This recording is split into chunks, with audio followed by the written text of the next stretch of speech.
Maintenant que nous avons vu l'importance des masses et le rôle joué par la propagande, il est grand temps de se poser sérieusement la question de la structure du système totalitaire, de son organisation de l'intérieur.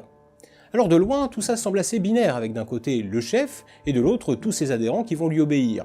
Alors que, de l'intérieur, la structure totalitaire fonctionne un petit peu... comme les oignons. Et oui, car comme les oignons, le système totalitaire a plusieurs couches, chacune recouvrant l'autre, chacune dissimulant l'autre également. Mais de l'extérieur, tout cela n'est pas très apparent. Alors on va y aller petit à petit en commençant par la couche la plus extérieure, celle des sympathisants. Les adhérents sympathisants, comme leur nom l'indique, ce sont des gens qui ont sympathisé avec le mouvement.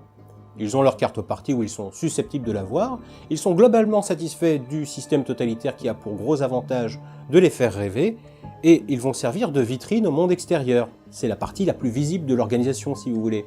Il ne reste plus qu'à vous accueillir à la réunion hebdomadaire de notre comité de surveillance du voisinage. Mais même s'ils en disent beaucoup de bien, ils n'ont pas saisi l'idéologie totalitaire dans toute son ampleur. Sinon peut-être qu'ils en penseraient pas autant de bien. Vous êtes un tireur très précis, m'a-t-on dit. Peut-être nous ferez-vous l'honneur de venir avec nous à la chasse. Adhérer au parti, pour eux, c'est un moyen de gravir l'échelle sociale ou de se mettre un petit peu à l'abri de la répression.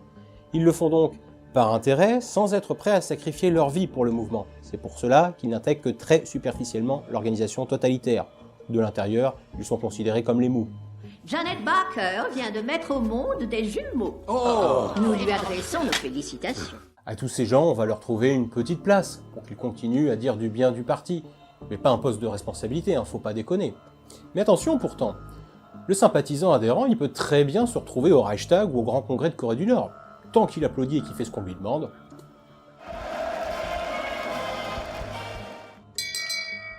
La seule règle sûre dans un État totalitaire, c'est que plus les organes de gouvernement sont visibles, moins le pouvoir dont ils sont investis est grand. Le Sénat, le Congrès, tout ce que vous voulez, tout ça c'est du vent, parce que ce n'est pas là où se joue le pouvoir. Les lignes directrices, les grandes décisions, elles se jouent dans l'ombre. Et c'est là que nous tombons sur la couche plus dissimulée, mais plus pertinente, des militants convaincus. Nous sommes bienveillants et solidaires. C'est pour le bien de tous. Le bien de tous, le bien de tous, le bien de tous. Les militants convaincus. Voilà des gens qui ont intégré l'idéologie totalitaire dans toute son ampleur. Ils sont prêts à se sacrifier, eux, et c'est pour ça que l'organisation va les reconnaître comme des initiés, comme les membres d'une élite. C'est une élite, faut quand même rappeler que dans un système totalitaire, l'adhérent modèle, il ne réfléchit pas. Il ne pense pas, c'est pas son rôle. Son rôle, c'est de réaliser la parole du chef. Mais ça se comprend en même temps, c'est pour le bien de tous. Le bien de tous, précisément. Autrement dit, ce sont des fanatiques qui vont se décarcasser pour réaliser les directives du parti en se donnant corps et âme. Saloperie de chétan, gens de voyage, Mais la crème de la crème, mes amis, elle se situe au noyau et dans son contour immédiat. Ah là, c'est du croustillant, parce qu'on va trouver au centre un gars infaillible qui va assumer la gestion totale de toute l'organisation. Gourou, tu es mon fureur de vivre. Gourou, tu es mon fureur de vivre. Avec tout ça, vous imaginez bien que le type doit être un visionnaire. La Bisonopole sera la merveille de mon monde. Oui, un visionnaire, parce que le type il a ses raisons de prendre ses dures responsabilités. Pas pour le pouvoir, pas à des fins nuisibles, mais pour le bien de tous. Le bien de tous. Ce chef est entouré, ou est censé être entouré, d'un petit nombre d'initiés, eux-mêmes entourés par les semi-initiés qui forment un tampon, un halo protecteur contre l'utilité du monde profane. Victoire à Bison! Au centre du mouvement, tel le moteur qui lui donne une impulsion, se trouve le chef. Il est coupé de la formation d'élite par le cercle intérieur des initiés qui répandent autour de lui une aura de mystère impénétrable. Bah oui, parce que balancé dans le monde extérieur sans ses groupies pour le protéger, il est probable que notre grand visionnaire finisse à l'asile comme le dernier des fous furieux. Un fou furieux, moi! Bah ouais, c'est pas facile le rapport à la réalité quand tout le monde va dans votre sens au moment précis où vous êtes en train de délirer. Sans contre-pouvoir, vous êtes un peu forcé de perdre les pédales depuis cette place. Et c'est aussi pour ça que pour Hannah Arendt, le système totalitaire, il a souvent tendance à s'écrouler sur lui-même.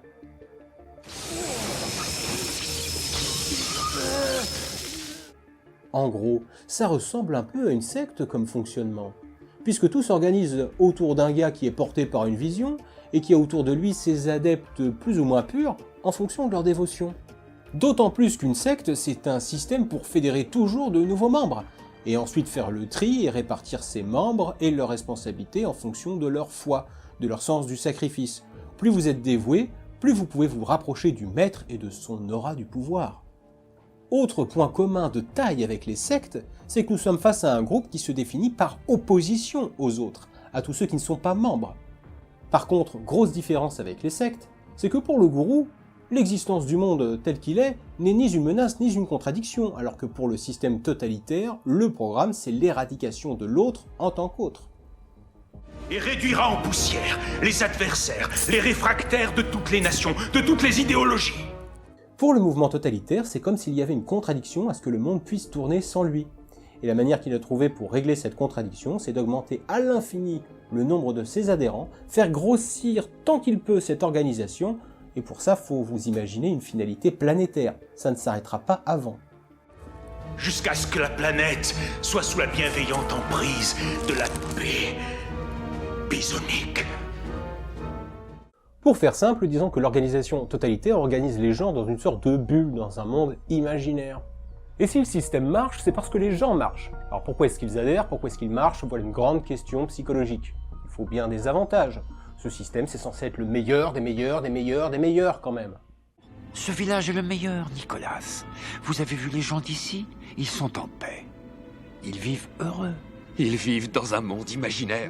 Le système commence par infiltrer toutes les sphères de la vie publique, loisirs, médias, brasseries, j'avais déjà soulevé ce point dans les masses, parce que progressivement, ça va lui permettre de mettre la réalité à distance. Ainsi, quand l'organisation va commencer à se structurer comme ça, la couche des adhérents sympathisants va protéger les fanatiques plus profondément impliqués du monde extérieur, et du coup, ce monde extérieur va leur paraître étrange. Et vous connaissez la suite, ce qui est étrange est étranger, ce qui est étranger est dangereux, et ce qui est dangereux est notre ennemi. Je m'appelle Joyce Cooper. Vous avez fait un voyage agréable, fasciste. Je vous demande pardon? Cela va aider le système à resserrer les rangs en organisant une peur de l'autre, entre autres via la propagande, et ça c'est un ressort psychologique qui est bien connu des gourous. Truman, tu l'appelles pas de là? Ils exagèrent toujours. Ça va très bien se passer. Ils exagèrent? Et ça alors? T'y crois pas? Ça préserve les membres d'un monde qui a pour gros défaut de ne pas être cohérent. Parce que si l'univers s'expliquait en un claquement de doigts, bah ça se saurait. Ce qui implique que ceux qui sont proches du centre de l'organisation sont comme dans une bulle, complètement hors d'atteinte du monde non totalitaire. Quand on leur parle, les arguments sont complètement inaudibles. Grâce à moi, Truman a eu la chance de grandir dans un monde de rêve. Tout cela est si bien bunkerisé que les membres ne se mélangent jamais à d'autres groupes qui pourraient fonctionner selon d'autres principes. C'est votre monde, celui dans lequel vous vivez, qui est anormal. Et c'est ça qui fait la grande force des sectes, c'est d'avoir réussi à organiser tous les rapports entre leurs adhérents.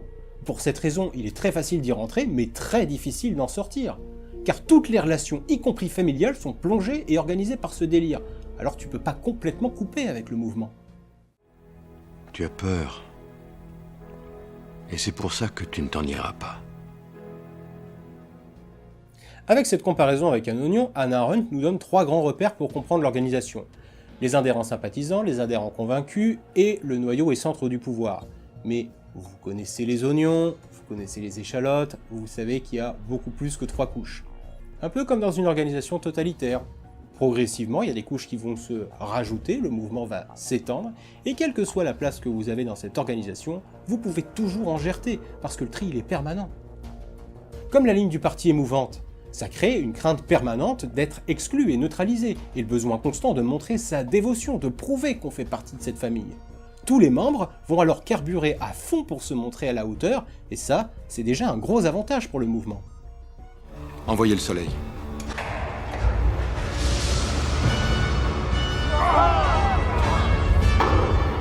Quoi, c'est déjà le matin? Parce que si tout est dirigé par un seul type de haut en bas, la réalisation de son discours, aussi perché qu'il soit, il aura toujours une incidence monumentale sur le monde.